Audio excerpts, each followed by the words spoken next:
the team. Hey, this is the McGuire Review, and today we're going to take a look at the brand new Rambo board game from Everything Epic, the same guys that brought us this thing. Giant convention bag, which I have used multiple times, and I absolutely love it, but that's not what we're here to talk about today. Bear, hold that.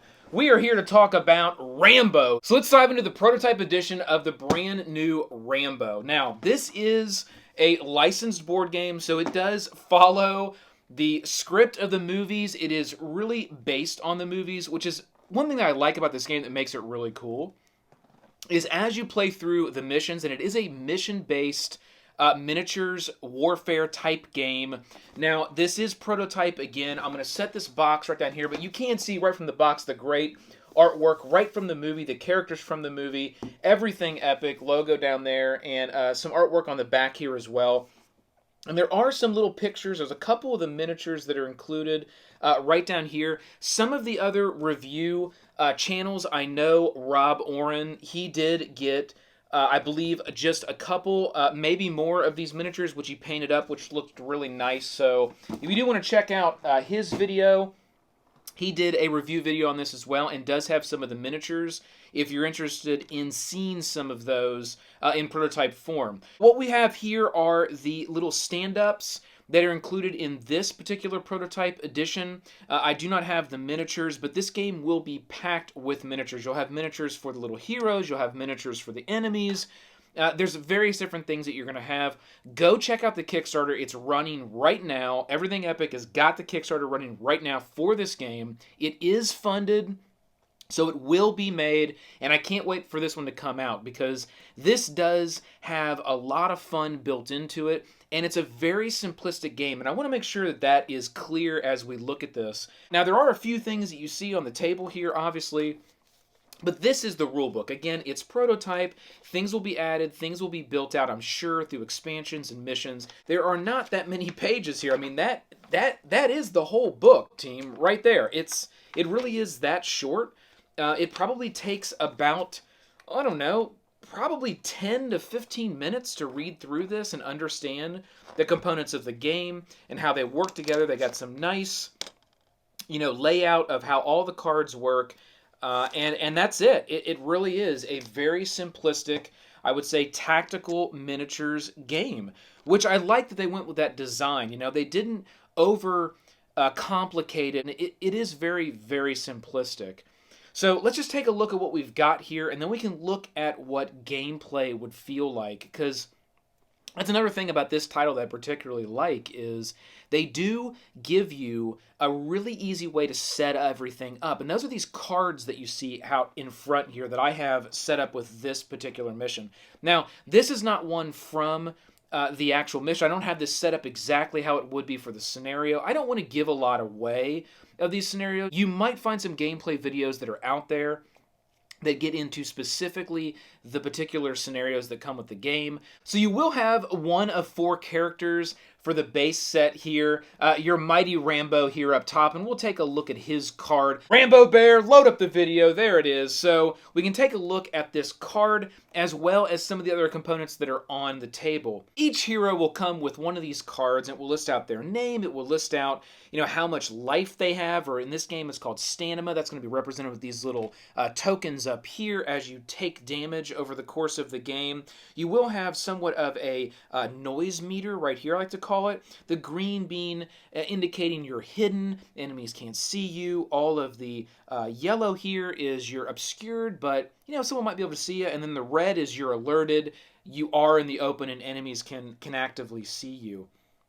There's an area here that tracks your momentum tokens, and that's what these tokens right here are. And there's various different types of momentum tokens that can be collected in the game, and each hero is a little bit different on how they specialize with these momentum tokens. You can hold up to 5 momentum tokens at any point in time. You'll place them right on the card here. And there's an ability that if you're ever to acquire so many of them, you'll be able to do something fairly powerful in the game, but it is a trade-off because you'll use those momentum tokens to do this, larger power. You'll also use momentum tokens to do other things in the game. So you kind of have to balance when you use them and how you use them over the course of gameplay. And I like that it just doesn't build up and then trigger something. You do have to balance how you use those momentum tokens. You will have a passive ability for every character. It's always active. It's always something that you can do. For Rambo here, it's Survivalist. It says your traps deal +1 damage, hazards deal -1 damage to you. So as you're moving around the board and you're traversing the board, any of these purple spots are actually cover. But when you go into cover, you're not really able to see as well as you would when you're out in the open. So you might run into a landmine or a trap or something that might be in there. So it is beneficial for you to jump into a purple spot because you're in cover and you're kind of hiding, but you could run into something deadly. So every time you go into a purple cover space, you do have to roll a hazard die, and they are D10s in the game, and it came up and says 5. So for every mission, it comes with a hazard card, and you'd go to the hazard card. Now that's not it. Here it is. You would go to the hazard card, and this one's for Mission Alpha. So again, every mission has one. And you would just look right here, and it would say 1 through 10, and it would tell you exactly what a 5 does, and it says 3 through 7, nothing. So if I had the commander here, and I moved into the purple, and I rolled a 5, I am now in cover, and nothing would have happened to me. Where if I would have rolled a 8, I would have increased my sound by 1. If I would roll a 9 or a 10, I'd be taking damage by moving into that area. So, I like how they used cover in this game as something that isn't just always a positive. There's a little bit of risk of running into the bush. The next thing you're going to see here is something that is going to actually cost you an action, as well as it will cost you one of your momentums. And this is the little knife momentum. So again, each one of these little tokens do have little pictures that are a little bit different. Some of them have grenades, some of them have bullets, some of them have armor, and some of them have knives on them. And each one means something different, and it really just goes right along to the symbology that's on all these cards. So you don't have to remember or worry that, well, what does a knife mean, or what is a grenade, what type of momentum is that? It doesn't really matter because it lists the icon right on the card, and you know what you get and you know what you need to use, which is very nice. At the bottom here are the stances that you're going to take as you play the game. So every time it is your turn, and each person will go around the table. So when a round starts, there's a couple different things that will happen. You will choose a tactic that you'd like to use, and we'll talk about that here in a second. You do get tactics as well as gear. You'll choose one of these tactics that you want to use for the round, and you will choose a stance. Now, you do have 1, 2, 3, 4 stances at the bottom here. You can run, stand, crouch, or prone. And each one allows you to do different things. So let's say for this round, and I was playing Rambo, I wanted to stand, kind of stand my ground. Well, I'd be able to move 3. There's a little foot with a 3. Be able to move 3. I'd be able to take 2 actions over the course of that round because I'm standing. And then I would gain one of these little knife momentums that I then could put on my card here and start my track as I'm building up for this larger, more powerful attack, if that's how I want to use those. But regardless, I would gain one of those momentums. Whereas if I decided to crouch, I'd be able to refresh any cards that I had used and were exhausted. I'd be able to use just 1 action. I'd be able to move 2, and then I'd be able to set a trap somewhere on the board. So I'd be able to go and grab one of these traps, and I'd be able to set that somewhere on the board, and an enemy could run in and hit that trap. Your fellow friends will not be affected by traps that you lay, but it will definitely affect our enemies here that we have if it's on the board and that enemy is to come into that area. Now, another nice thing about this gameplay as you go through is you may be thinking, well, every character has their set amount of health. Rambo has the most with 8. We got 6 here. We got on our CO, we got 6 as well. And on our sniper, we have 5. Well, once that 8 runs out, so let's say that Rambo was to get hit 8 times, take 8 stamina damage, then he would become wounded. And that's what these tokens right up here are for. And they do fit perfectly on the board for each one of those spaces. So you'll see that these little tokens, and there's enough for everybody, will go right into those spaces on your character board. And you'll start from left to right. It isn't something where you select a random one when you get wounded and you say, I'm just going to take out crouch, and I want to keep the rest of these.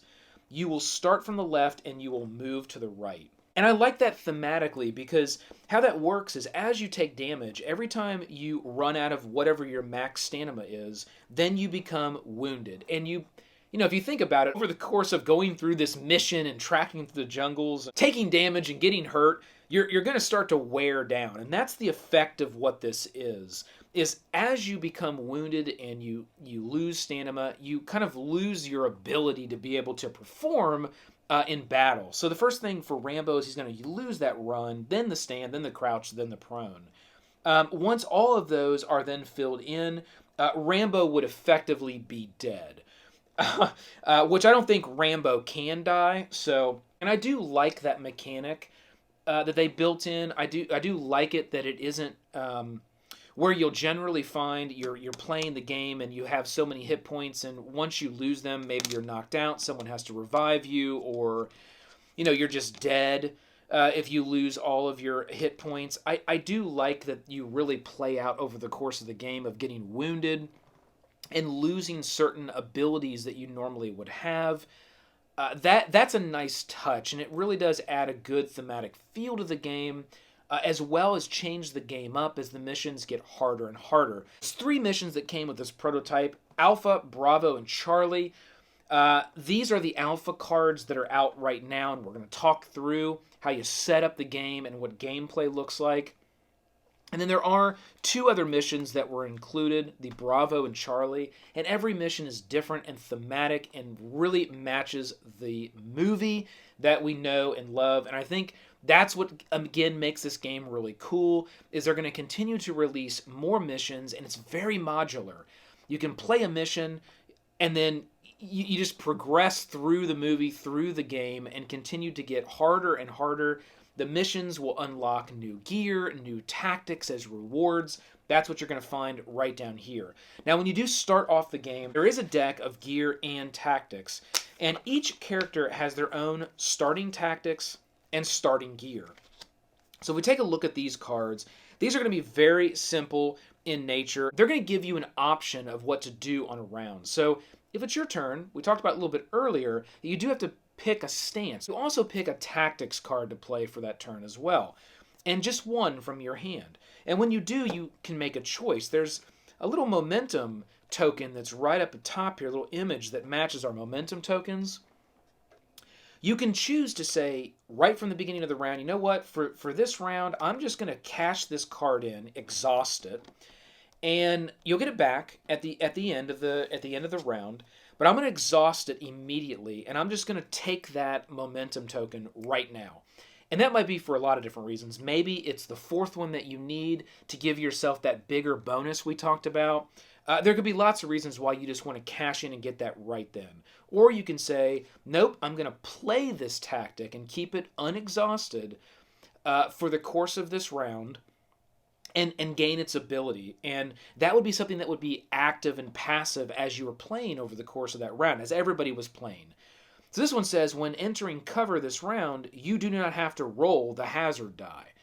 So that's something that Rambo would get over the course of that round. He would not have to roll the hazard die like we did earlier with our commander here when we went into any of the cover zones. So that's pretty cool. It's called Ranger Trained. And that's a nice tactic. I think that's a very powerful one, actually. And they all just follow that same script where they're going to have that little icon at the top giving you one of those momentums if you want to cash it in immediately, or allowing you to take advantage of that tactic over the course of the round. Now, the benefit of that is at the end of the round, all tactics exhaust, and you do gain the momentum token. So you're going to get that momentum token even if you put it out and you play it over the course of the round. It's just that decision of saying, I really need that final token. And I think it's going to mainly come into play with your power track up here. Like more of your power item. If you got 3 and you need 4, you might just cash it in and make sure that you've got that big ability that you can do over the course of that round. And that's probably when that's going to most come into play. So those are your tactics. Everybody's going to start with, your starting tactics. You'll have 3 of these cards to start with. And then here is your gear. And again, everybody has starting gear as well for each one of the characters. You've got, sniper rifles and Remingtons, Rambo's knife, that's a cool one, Ranger boots, a radio, machete, a shovel, a pistol. I mean, it goes on and on about different types of, items that you'll have that you can use when you are taking your turn. And those are a little bit different than tactics. You're going to play those, and they're going to take actions. And again, depending on what stance you take, that will tell you how many actions you'll have for that round. Winchester Model 70 here. It's a weapon, it's ranged, and it's a heavy weapon. And it does tell you right across the top here what are its abilities and how it works. So this particular card has range of 2, which means when it says range of 2, it doesn't mean 2 squares. It means 2 of these 16 square blocks, right? So this can shoot pretty far. If I was here, I could go 1, 2. So if I was standing here with the sniper, I could shoot someone if there was nothing that was blocking my line of sight. So there are things in the game, little layovers that will go down to represent various different, it might be a truck. Here's a token that's a truck. It might be sitting here. And this is a fence, so there might be a fence right here. If it does have a red line around it, that is something that blocks line of sight, so I couldn't do that. But let's say that that fence was like over here, and there was an enemy that was standing right here. I could sniper rifle this enemy because that enemy is within 2 squares from where I am, and I can hit 1 person with that. So it will indicate a little target with a number, and that tells me how many people I can actually affect with that bullet. It does 5 damage, that's pretty good, and it causes 3 noise. So when I fired that, I'd actually take my little noise token here. Everybody has a noise token, we talked about that earlier, and I would raise that by 3 because I fired that gun. So thematically I made noise, and that's going to alert enemies. Now, again, as we kind of go through that, depending on what you're doing, running, firing, attacking, you're going to be causing noise. If you're prone, you're going to be lowering that noise. And you'll use those tactics over the course of game. And I like that as well because you can choose, do I want to just go all in, straight out combat? All my characters are just firing and fighting, and I'm just Rambo styling my way through this? Or do I want to take more of a stealthy approach and sneak around and do very stealthy type moves that keep my sound levels down? You can do either gameplay style that you'd like and still come out on top. It isn't like you have to just go all in, just guns a-blazing to be able to win the scenario. And I like that as well. It's a very nice balance in the gameplay. Okay? It does take an action to show you here a little arrow. It's a little action, a little attack with this weapon, obviously. And then at the bottom here, there is a momentum ability. So this is where you're going to be not only, because we talked about that balance of you either keep them on your character card here, building up for that big hit, or you can cash those momentum tokens in and get an ability. So this one takes 2 momentum to cash in for this. But if we were, it says if you are crouching or prone for that turn, give your attack +1 range and -1 sound. So let's say we were on a mission that was more of a longer board. Now I can take even a further shot and make less noise. So you're probably thinking, turn to turn, I have certain gear in my hand and I have certain tactic cards in my hand. You're going to want to balance those. So like that one, if you chose, you're going to want to balance tactics with gear with your stance turn to turn, depending on what you want to do and what situation you're in. That's another great component of this game that I really like. Balancing all 3 of those things together every time it's your turn. And I'm telling you, if you're not thinking that way, you're not playing this game as strategically as you can. And once you get into the mode of really balancing and using all 3 of those things together every time it's your turn, the group is going to get really good and the game is going to be a lot more fun and it's going to feel a lot more thematic. So I really love that about this. We want to set up the board. Again, this is not set up in any specific mission. This is how I put it on the table. Thought it looked good. So if I go over here, you are going to get a card in every mission that tells you exactly how to lay out the board, exactly where to put the deployment zones, the extraction zones, exactly where to put fences, where to put trucks, where to put any type of, buildings we might have. We got some buildings right up here. We might want to put a building right here. If that's where maybe this mission called for, we would have a little hut and a building here. Maybe we needed to infiltrate that hut and save a POW that was there, or a commander, and that might be part of our mission, which then would lead right into the next mission of what would happen next. And that's a lot of fun. So that's what this card here is. You just have this one card, really easy to set it up. Then you're going to have your battle conditions and your setup. So there is a threat deck. It's right here. You're going to go through that threat deck, and this card's going to indicate some symbols on it. And you're just going to go in this deck, and you're going to look, and there's going to be a little symbol down at the bottom of every one of these cards. You just get the cards that match the symbols on this setup card. That's all you do. You just put those out to the side. The ones you don't need, you put those over here, and those aren't used for that mission.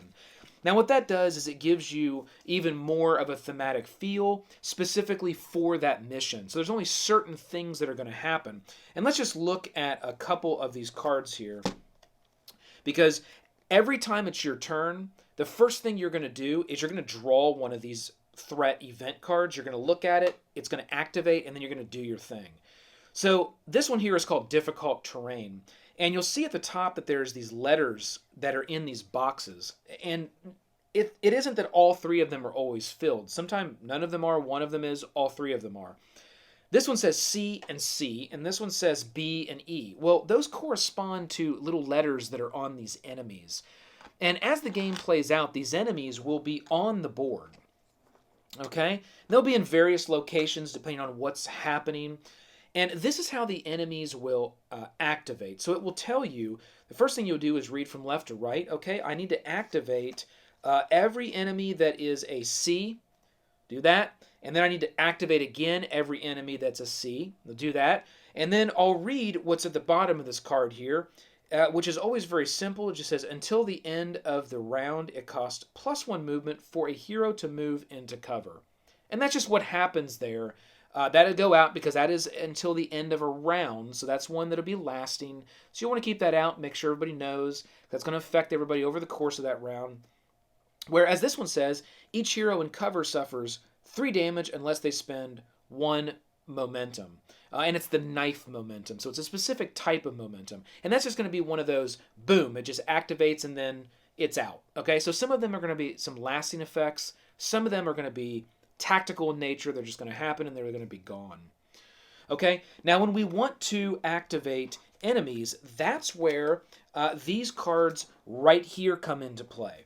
So there is a card for each one of the enemies that will be included for the game or for that mission, and those will be listed right out on this card as well. So you'll want to go grab the card for each one of these enemies. These are double-sided. This is considered the green, more of the Green Beret Scout version, where it's like the normal version. If you flip them over, there is a more hard version, like an insane Rambo version.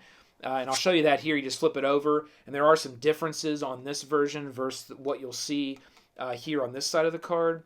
But it will indicate what's going to happen. Like this one is called Raise the Alarm. Siren blares through the rustic buildings, putting the camp on high alert and attracting the attention of several nearby soldiers. 1. Each hero increases their noise by 1 unless they spend 1 momentum. It says for each red hero, so that means anybody that's in this red zone of the sound, right? For anybody that's there, add 1 B enemy to the deployment area. So these are the areas that the enemies are going to deploy, out of.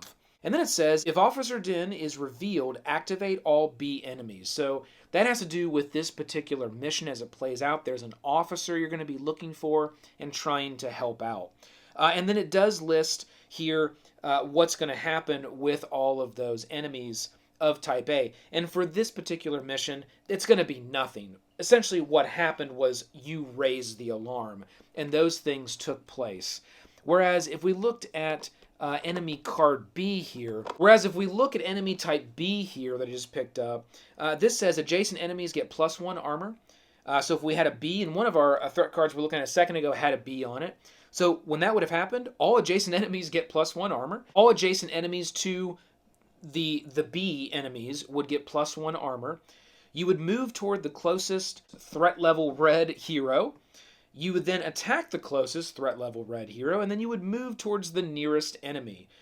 And then you see at the bottom here, this one is a little bit different, where it's got values filled in for all of those different actions there that you can take. So it's telling me that, I have a range of 2. That's pretty far. I can damage 1. I have range of 2. I can damage 1 person at a time. I do 2 damage. I can move 4. I have 2 armor, and I have 4 health.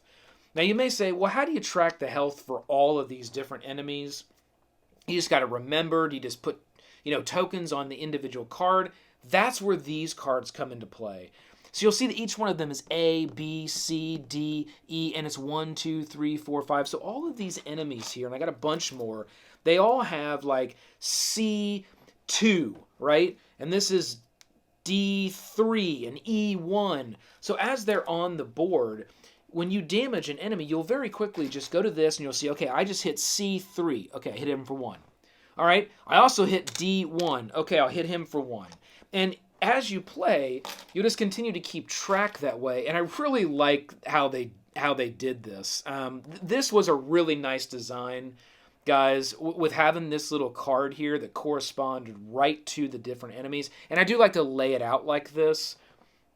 You can do it like this, you can do it the other way, however you want to do it, but I do like to lay it out like this. I can very quickly look over that type of enemy and see exactly where my standing is with those guys that are on the board. And then, obviously, once you reach the threshold of whatever that particular enemy's health would be, whereas here, Officer Din, 8, right, where elite fighters are 5, sweeping patrol is 4, bodyguards are 4. So as you track that health, you'll be able to just take out enemies when you've hit their threshold. So, I really like that. That was a really well done way to track that. Very simple on the dice rolling. You do have 2 D10s. You are going to be using those for various different, rolls, tracking things over the course of the round. These are used for different things. Very simple. There isn't a lot of advanced dice rolling in this game. Again, guys, there isn't a lot of rules. It isn't a very, it isn't an overly heavy rule-based game. It really is about focusing on the turn-to-turn tactics that you're taking. And I'll tell you, I really wouldn't consider this a strategic miniatures game. It is definitely a tactics. Every single round, the board will react. Enemies will move based on what you're pulling from this threat deck. There are the Fog of War cards. So when you begin the game, you're going to set one of these cards on every single tile that you have out for that mission. And you're going to shuffle them up. It's going to be random. You're not going to know what's there. And then once a hero enters an area of that tile, any area, you would then immediately flip this Fog of War over, and it will tell you what's going to be going on in that area. So you don't even know most of the time. You've got a startup that tells you pretty much how things are on the map to a certain extent, but it's not going to give you everything. These Fog of War cards are going to then define or further define the situation within each one of these tiles. So for example, this one here says Area 3, Mission Alpha. A guard struggles as they drag a crate of supplies through thick mud. Okay. Interesting. So that's what's going on over here. A guard struggles while they drag some ammo crates through thick mud. Well, that might be a chance for us to stealth up on that guy. Maybe take him out in a stealthy Rambo knife way. This, our first player token. Man, this is awesome. Is that not the coolest first player token you've ever seen probably in any game? That's the first player indicator. And we might take out this guy and then get his crate, and that might have something in it. So, and in this case, you're rewarded with a tactic in the game. So the hero that defeats this enemy gets 5 refreshes. So you'll want to track those, but as you defeat that will give you 5 free of these refreshes. Where if you have cards that are exhausted, you can unexhaust that card. So that's what this is going to be able to do. There's an example. Let's pick up another one here. This one says Building 1. Mission Alpha, Officer Din is ready for you. He starts barking out orders to his guards. And it says, Yi Chung!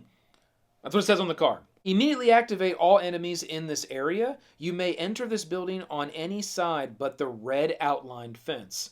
Okay, so let's say this was the building here. This is the red outlined fence area. You'd have to enter the building from one of these other areas. And again, you would populate that here based on this Fog of War card. And then it will also list out a few different enemies that pop up on this. You've got an E, a B, and a B. I think, yeah, it's a B that are on this card that will pop up in that area. And it lists it right out here. So it's super simple. You don't have to set up a complex scenario. And that's why every time you play it, you can play the missions multiple times. So I referenced earlier that you kind of go from mission to mission. They thematically build upon each other. You release, as you beat a mission, more gear and tactic cards you get as rewards that are better than what you start with. You will always only have the amount that you should have. You don't just keep getting more. So you will have to choose to switch out tactics for things that you already had to start with, which sometimes you'll want to, sometimes you won't. But you have the ability, and these cards do unlock. But even if you were to play mission 1, 2, 3, 4, whatever, right? Go as far as you want, you can, and there are going to be a ton of missions that are with this Kickstarter. You can find that on the Kickstarter page. You can play through again, and it's going to be different because, again, these Fog of War cards will dictate the scenario or the situation in each one of these cards. And that's going to be different every time because you're going to shuffle those up. So, we might be playing and Din might be all the way over here where we play again and then, all of a sudden he's in the second tile, maybe we hit. So that's how that would play out. Let's take a look at one more here just because I want to give another example. This one looks like more of just an enemy deployment. So let's read here. Mission 1, Alpha. 2 hardened soldiers face each other, yelling in Vietnamese, but then one silences the other and sweeps his eyes in your direction. Uh-oh. And that's 2 Ds. So we would look at the map, and then we would place 2 Ds right on that area. And it does say increase your sound level by 2, which means, they heard you, they're looking at you, increase your sound level. Now, I do want to clarify that these Fog of War cards, we've been going through this example looking at just one card on each one of the tiles. There will essentially be 4 of these on each one of the tiles because it represents a 4x4 area, which is one of these sections here. So if we were to set this up for the actual game, we would have 4 of these on each one of these tiles, and that gives you even more exploration opportunities and scenario definition within each one of the tiles. Okay, so that's how that would work with those Fog of Wars. Again, you're going to have 4 of these Fog of War cards per each one of these larger tiles. So I do want to make that clarification. I did say 16 by 16. And that's the same with the range as well. Everything's kind of in that 16 by 16 square. So range is actually each 16 by 16 square. So again, with that sniper rifle, I think I actually did that incorrectly. I wouldn't be able to hit this guy here with range of 2. That would be, if I was here, a range of 2 would be 1, 2. So he'd have to be standing here to be able to hit him with range of 2, here for range of 3, here for range of 4. So it isn't an entire tile by an entire tile. It is a 16 by 16 block. There are a few things you're going to have to do as you're playing. There is a card here that you have to look at that at the start of the leader's turn, they increase the condition die on this card. So, you'll start, let's say this was the condition die. I would put that there. It says at the bottom that we will increase the condition die once it reaches 5. You'll flip this card. So that's something that the leader, whoever has this, is always going to want to do. So there is one thing you're always going to have to remember as the leader on top of just taking your turn. There is a card that you're going to be wanting to watch and some type of condition you're going to be applying to the game round to round. And then every mission does have an overarching objective. And on the other side of that objective, once you reach and you do something, you'll flip the card over, and then it will tell you kind of what happens next. So that is the game, really, in totality. The only other thing that we left out here was our rules. So every mission does come with a stack of rules. You'll want to read through that. Those rules will go right with, the rules in the book. They're very simple. It just lays out specifically what you'll encounter and run into within that particular mission. And that's what you'll find here. And, you know, team, that's the entire game. So, again, it is a very simplistic tactical miniatures game. There are not a lot of rules. There's not a lot of complexity at all. I think this is a great gateway miniatures tactics game for your friends, to get, you know, friends into playing these types of games. This is definitely one that I think would work really well. One, pretty much everybody knows what Rambo is. It's always fun to play board games that are based on really popular movies. At least I think that it is. I wouldn't say that every board game that's created from a very popular movie is successful or is a good game, but thematically it's usually pretty fun, especially if you know the movie. And if you like the movie, all the better. So you have that, and you have the simplicity of this game, but still there's a lot of character interaction. I think there's quick decision making. I don't find myself getting into analysis paralysis. I mean, you can obviously play this game solo as well, right? You just control multiple characters. So you can solo this game, you can play it with friends, co-op, go through the missions. You know, I don't find myself getting into analysis paralysis with this particular title. It's pretty clear based on the scenario of what's going on within each one of these larger tiles. Because again, 4 Fog of War cards for each one of these tiles. There's quite a bit that's going to pop up and happen as you enter one of those 16 by 16 grids. And you're going to have to deal with that once you go into that area. So, you know, you don't find yourself thinking, well, what am I going to do 4 turns out or 2 turns out? You really are focused on, oh my God, what am I going to do right now? Because I'm about ready to go into all-out Rambo mode because I got enemies closing in on me. Maybe the HUD I've been looking for was just revealed. Possibly I just gave myself away. I might have just hit a hazard track because I jumped into cover. There's all kinds of stuff that's going to be going on. And that's what makes this game so fun. So, Everything Epic, you guys did a fantastic job with this particular title. I really like this. I highly suggest you guys go check the Kickstarter out. It is running right now. I will have a link in the description below to this Kickstarter. It is funded, and I would say this game comes at a pretty good price point for everything that you're getting. It's going to have a ton of gameplay, okay? As well as the miniatures, and the miniatures are unlocked already. So go check it out. You won't be sorry. I just bet you're going to like this game and you're going to have a ton of fun with it. Trust me.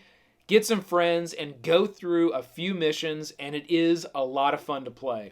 So that's Rambo the Board Game. Bear, Rambo'd up. We're ready. Can't wait for this thing to come to production. It's going to be awesome. So hit that like, click the subscribe below to join the team, ring the bell. This has been the McGuire Review, and we'll see you next time. Rollin' Chris!